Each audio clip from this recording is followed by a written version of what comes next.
over 60 years since the Beatles first landed at JFK in New York City, changing pop culture forever.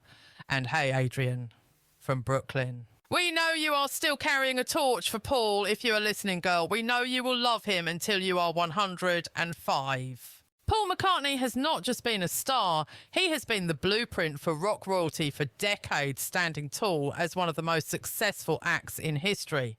He is every bit the legend that John Lennon was.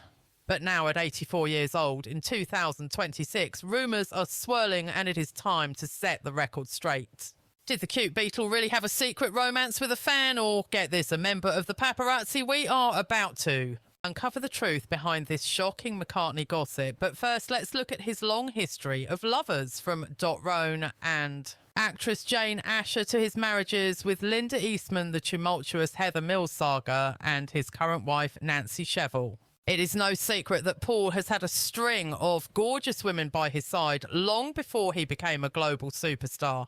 I mean, let's be real, musicians have that irresistible charm, right? That special something that makes the ladies swoon.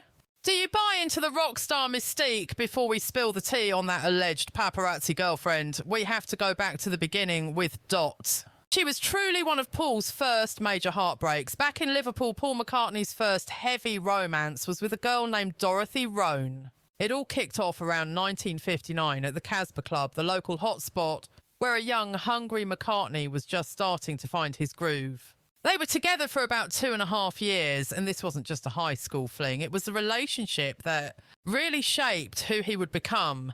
It gives us a wild peek into what Paul was like before the fame monster took over. Meeting in the gritty but electric social scene of Liverpool, McCartney and Dot got serious fast, locking it down while the world was still oblivious to him. Dot was his rock during those crucial formative years, standing by him as he tried to figure out his identity and navigate the terrifying jump from local boy to superstar. But here is where it gets a little spicy. According to biographer Bob Spitz, Paul wasn't just a boyfriend, he was a bit of a control freak.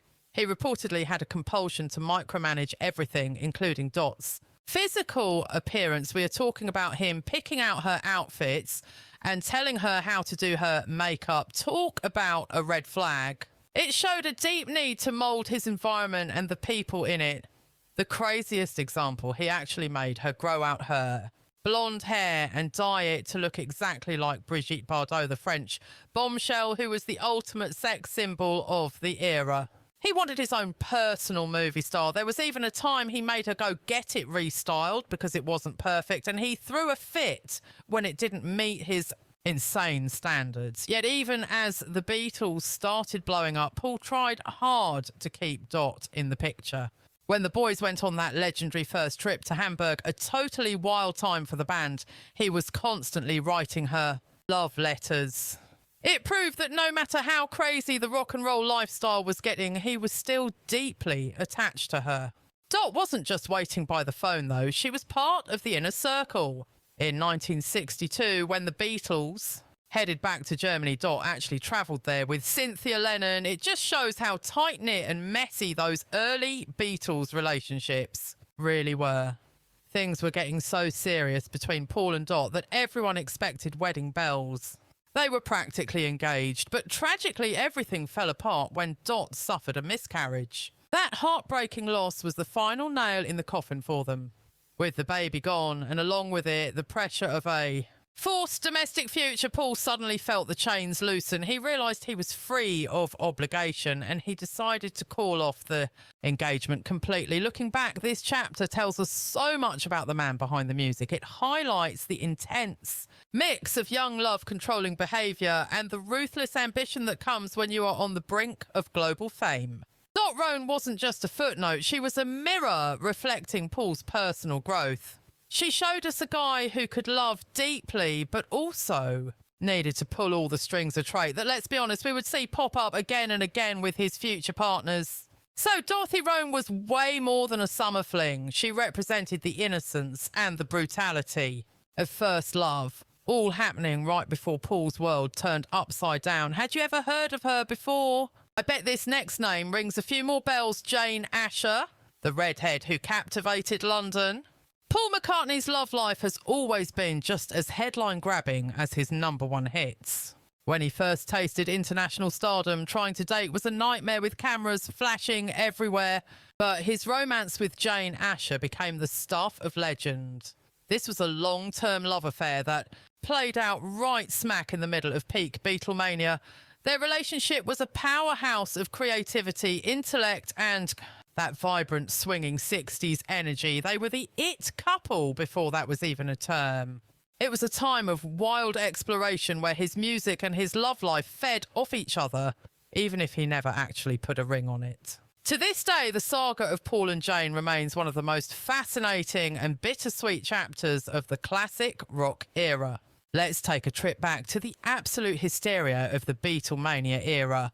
Right in the centre of that cultural hurricane, Paul found his anchor in Jane, a woman who was the perfect mix of high society elegance and sharp wit.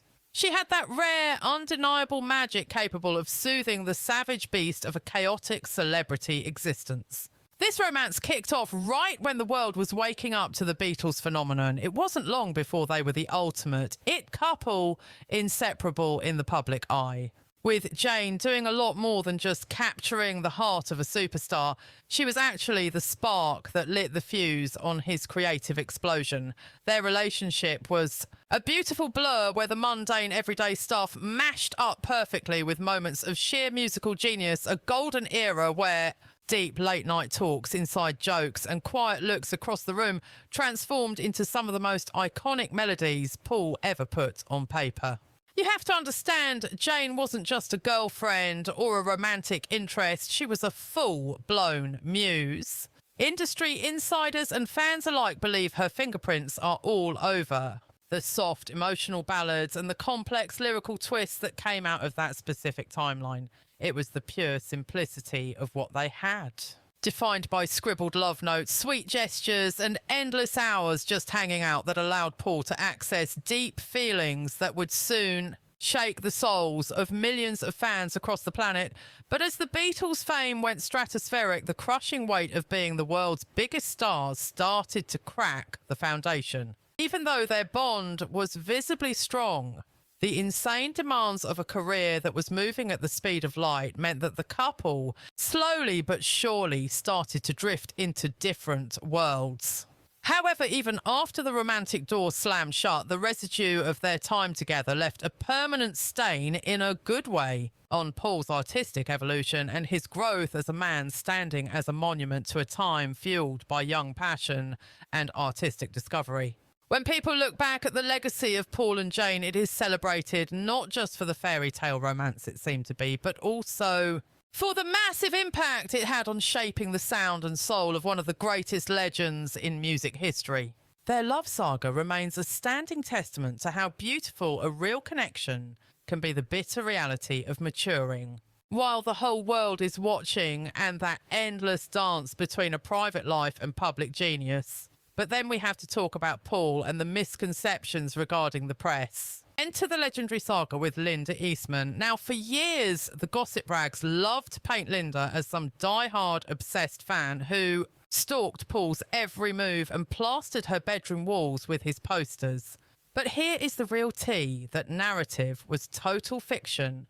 She wasn't a groupie. She was a legitimate, high-level professional photographer. That is where the whole paparazzi vibe came from, not because she was chasing fame, but because of her actual job and the camera around her neck. Crossing paths with Linda was a massive game changer for Paul, because she wasn't just a life partner, she was a soulmate in the creative process. They made it official in 1969, and their life wasn't just a marriage. It was a fusion of deep personal love and a working partnership. Linda, with her sharp eye for photography and art, added a whole new layer of depth to Paul's universe. She really brought out his gentler, more introspective side. Their house became a fortress against the non-stop madness of stardom, a place packed with kids, laughter, and a genuine, grounded connection that existed way outside the glare of the stage lights. They turned into one of the most iconic power couples in music history, with Linda playing a critical role not just as the inspiration for his songs, but as the rock he leaned on during the rocky road after the Beatles broke up. The The story goes that destiny stepped in during one of those random magical New York City moments where Paul's musical sphere smashed into Linda's visual world. Even back then, the chemistry was electric. Paul wasn't just hooked on her looks. He was drawn to her creative vibe and her genuine warmth. On top of that, whispers from that era suggest their connection was practically magnetic from the second they said hello. The theory is that Linda's bohemian, free-spirited attitude and her artistic vision hooked Paul, instantly lighting a fire that didn't just start a heavy romance but promised to completely rewrite the rulebook on what it meant to be. Teammates in both life and art, these early stories make their meeting sound like something out of a Hollywood script, overflowing with fate and artistic fireworks. But of course, you can't have a celebrity couple without the spicy rumours hinting at a secret power struggle. Some gossip mongers claimed that behind closed doors, Linda wasn't just the supportive wife, she was actually the one pulling the strings and subtly manipulating Paul's moves, both in his private life and his career. Whether it was her input on artistic direction or her ability to keep things normal in the middle of a media circus, some people were convinced Linda was the silent boss, steering the ship of Paul's post-Beatles life. In reality, though, the people who actually knew them saw it as a flawless collaboration between two creative geniuses rather than some weird tug-of-war for control. As they got deeper into the relationship, the duo quickly morphed into something way more than just lovers. They became partners in every single definition of the term. In 1969, they tied the knot, and the effortless casual, cool of their early dating days, matured into a rock-solid lifetime pact. Linda wasn't just the arm candy by Paul's side. She was the music, the co-pilot, and the major influence during his second act. Her heavy involvement in his work, including her spot in the band wing, showed the world a partnership where romance and work blended seamlessly. Beyond the records and the red carpets, their life at home was overflowing with real warmth and good times. Together, they built a real family unit, raised their kids, and carved out a safe space where creativity and kindness could actually survive. Their story serves as a reminder that even inside the absolute chaos of global superstardom, there is still space for a genuine soul connection, a deep mutual respect, and the kind of unwavering support that allows two people to truly thrive together. It was never really about the massive sold-out stadiums or the flashing lights.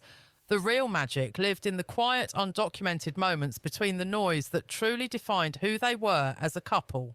But tragically, as is the case with so many legendary romances, their story came with a devastating ending. When Linda passed away prematurely in 1998, it shattered Paul's world completely. That loss left a massive gaping hole in his heart that he has carried with him every single day since. However, her spirit remains incredibly alive, woven forever into the melodies they composed side by side. Living on through the photography and art she gifted the world and persisting in the endless memories of a romance that was as authentic as it was life-changing for the rock icon. Fast forward to 2026, and when fans look back at their history, it is undeniably obvious that their bond was forged on something much stronger and more permanent than the fickle, temporary glow of celebrity status. At the end of the day, the saga of Paul McCartney and Linda Eastman is really a massive tribute to artistic partnership, shared creativity, and that rare type of love that pushes you to evolve into the greatest version of yourself. It serves as a powerful reminder that standing in the shadow of every legendary icon is a real human being who was profoundly shaped by another person's affection, proving that even in a crazy industry packed with ego-driven rock stars and chart-topping anthems, the real miracle is found in those boring, simple Tuesday afternoons of just being together. But then the script flipped. The cameras turned their lenses toward a new, far more volatile subject. Enter the era of Paul and Heather, a stark contrast to what came before. The union between Paul McCartney, arguably rock and roll's most royal figure, and Heather Mills remains to this day one of the most explosive and debated marriages in the history of pop culture. This was a relationship defined by a strange mix of initial public fascination, absolutely ruthless tabloid stalking, and an eventual breakup that turned into an all-out war. It serves as a perfect multifaceted case study on what happens when massive fame crashes headfirst into a complex personal relationship. Paul McCartney's history as a Beatle gave him an untouchable, godlike aura, whereas Heather Mills stepped into the ring from a background that was, to put it mildly, significantly grittier and less polished than the circles Paul usually moved in. Their spark, which many insiders viewed as a bizarre mismatch from day one, accelerated rapidly into a high-octane romance that dominated the headlines. This wasn't just two people falling in love, it was a collision of two completely alien universes with drastically different upbringings, baggage, and ways of handling the press. When Paul and Heather eventually tied the knot in 2002, it wasn't just a wedding, it was a massive media spectacle, a global event broadcast to millions who were hungry for the gossip. Staged against a backdrop of intense, almost suffocating public curiosity, the ceremony highlighted a sad truth: for people at this level, life is never truly private. Every single aspect, from the flower arrangements to the guest list, was obsessively documented, analysed and critiqued by reporters looking for a scoop. In a lot of ways, that day was the perfect symbol of modern celebrity marriage, where intimate personal milestones are repackaged as public entertainment for the masses. The years immediately following the I-dos were defined by a relentless, blinding spotlight that never turned off. The couple could not breathe without someone analysing it. Every dinner date and public appearance was dissected by fans and critics, completely erasing the line between their private happiness and their public performance. Naturally, this level of intense scrutiny started to crack the foundation of their relationship. The pressure cooker was on and it was getting hot. Drastic differences in their lifestyles and their expectations of privacy began to bubble up, and things that would be minor spats for normal couples were transformed into front-page scandals. The media's obsession magnified every tiny little fissure, making it nearly impossible for them to find common ground or reconcile. As the marriage marched on, the cracks turned into canyons. A series of controversies erupted regarding everything from money to how they wanted to live their lives. These disagreements over finances and future visions added massive strain to a union that was already buckled under the weight of the world's attention. These issues weren't just about Paul and Heather fighting. They became a broader commentary on the toxic nature of celebrity culture itself. Their marriage turned into a mirror, reflecting society's dark obsession with tearing down idols and our willingness to judge the private struggles of public figures. Viewed through this lens, the McCartney-Mills saga was symbolic of a larger cultural issue: the inevitable, destructive crash between public adoration and personal vulnerability. Ultimately, the marriage crashed and burned in a divorce that was nothing short of a train wreck, closing a turbulent chapter that historians of pop culture still study today. Despite the messy separation and the bitter aftermath, their time together offers some hard-learned lessons about the difficulty of maintaining love when the whole world is watching. It is a stark reminder that behind the sensational headlines are real human beings dealing with complex emotions, magnified 1,000 times by the lens of fame. Their relationship stands as proof that prestige and wealth cannot insulate you from personal disaster. In fact, fame can be a crucible that demands resilience and the painful ability to walk away. Looking back, one realises this marriage was a product of its era, a reflection of how the media devoured celebrities in the early 2000s, and a unique story of two very different people lost in the storm. It goes to show that even for a Beatle, love can be complicated, messy and fleeting. It's just another love story, but played out on the biggest stage imaginable. After the dust settled with Heather, Paul, ever the romantic, didn't give up on love. He found his way to Nancy Shevell, a move the public welcomed with open arms. Few celebrity unions managed to capture such a sense of personal rebirth, signalling a return to a simpler, more authentic way of living. And undeniable prestige often transforms into a brutal pressure cooker for private struggles that require an immense amount of grit, deep understanding, and eventually the gut-wrenching decision to finally walk away. Looking back, it becomes clear that their turbulent marriage was really a product of that specific cultural moment, mirroring societal obsessions with 24-hour media cycles, while also serving as a chaotic chapter for two polar opposites attempting to steer their way through a life lived entirely in the spotlight. In some ways, it was a twisted version of a standard romance, just amplified by global fame. But once the chapter with Heather was closed, Paul naturally opened his heart again, this time finding solace with Nancy. It was the move everyone was rooting for. Very few high-profile relationships managed to capture a true personal renaissance and a distinct return to a lifestyle that feels simple, genuine and completely authentic. Nothing screams couple goals quite like Sir Paul McCartney tying the knot with Nancy Shevell, for a legend whose entire existence has been splashed across the tabloids. From the hysteria of the Beatles era to tragic losses and one incredibly messy public divorce, his marriage to Nancy represents the ultimate redemption arc. It is a quiet, steady shelter from the storm of typical rock and roll chaos. Let's rewind to the summer of 2007, where fate decided to crash the party in the Hamptons. Two completely different universes collided in that playground for the rich and famous. You had Nancy, a sharp, no-nonsense American executive running the game in the transportation industry, and then Paul, a global music deity with a lifetime of baggage and experience. Surprisingly, they discovered they were on the exact same wavelength. Despite a 17-year age gap, which usually raises eyebrows in Hollywood, they were both over the fake glitz. They valued keeping it real and cherished intimate moments way more than the relentless flashbulbs of the celebrity circuit. Their initial hookup wasn't about grand performative gestures or public spectacles to grab headlines. It was simply a mutual agreement that they both were desperate for a down-to-earth, drama-free connection. By early 2011, that casual vibe had morphed into an unbreakable bond.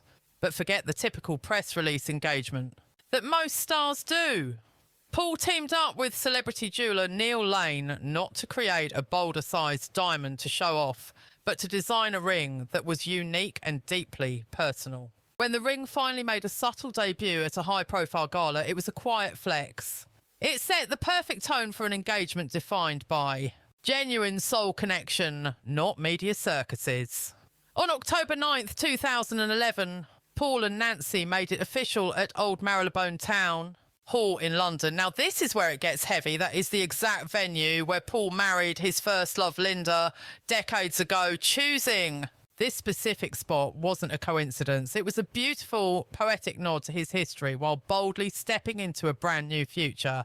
The wedding was a shockingly modest, civil ceremony with just the inner circle of family and friends. There were no massive, over-the-top extravaganzas here, just a heartfelt, tearful celebration of two people finding a safe harbour in one another after years of turmoil. For Paul, who had been dragged through the mud with public scandals in his previous marriage, this intimate, classy affair was a total breath of fresh air. Marrying Nancy wasn't just another notch on his belt. It felt like a complete spiritual reset. After enduring gut-wrenching grief and the humiliation of a high-profile legal battle, this new chapter allowed him to rediscover what love actually looks like when the cameras stop rolling. Nancy's calm, supportive energy and her own independent success provided the perfect anchor for Paul's larger-than-life persona. Their relationship stands as proof that you can find your soulmate at any stage in life, bringing deep fulfillment, stability, and even reigniting a spark of creative genius. Paul has always poured his heart out through his music, and you better believe his romance with Nancy is part of that legacy. His ballad, My Valentine, featured on the album Kisses on the Bottom, stands as a permanent public tribute to her. Whether he is shouting out anniversaries or posting cozy, candid moments on social media, Paul's obsession with Nancy comes through loud and clear. It is simple, it is enduring, and it is real. In an industry where celebrity romances usually burn out in months or explode in court, the marriage of Sir Paul McCartney and Nancy Shevell is a rare unicorn. This story is all about resilience, mutual respect, and finding the right person exactly when you need them. It is a reminder that real love doesn't need pyrotechnics. It is about the daily grind, showing up for each other day in and day out. This time around, Paul took his relationship out of the viewfinder. He traded the chaos for a simple, low-profile life with a woman he truly adores. So were you following this romantic saga, or are you just here for the hits? Spill your thoughts in the comments section below. Thanks for tuning in, and make sure to smash that subscribe button for more celebrity scoops.